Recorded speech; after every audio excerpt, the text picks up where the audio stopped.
Let me thank Lawrence for the call. Do you find that there's sometimes a kind of expectation that someone who has experimented with drugs as much as you have should be much more wiggy and out of it and less rational than you are?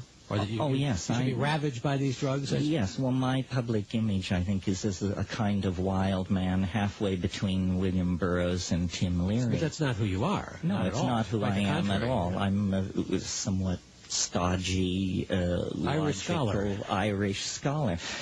Yes, drug taking and drug using people have been hideously stereotyped. If a racial or religious minority had to put up with the crap that we've had to put up with, we would have gotten some kind of remediation from the Justice Department. I mean, the idea that potheads are stupid, the idea that acid makes it impossible for you to think straight. You know, the dirty little secret of Northern California's vast economic success down at Silicon Valley is the creativity that was injected into this area in the 1960s through the LSD revolution.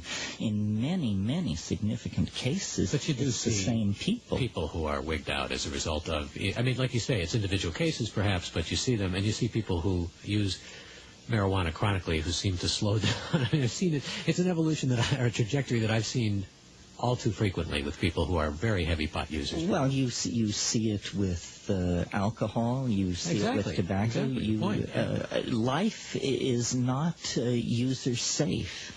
You know, Whitehead said it's the business of the future to be dangerous. On the other hand, it's good to get an education. It's good to know the classics. It's good to be able to do a quadratic equation, and it's very good to understand what LSD is all about. I mean, these are aspects of life you don't want to go to the yawning grave without having been exposed to.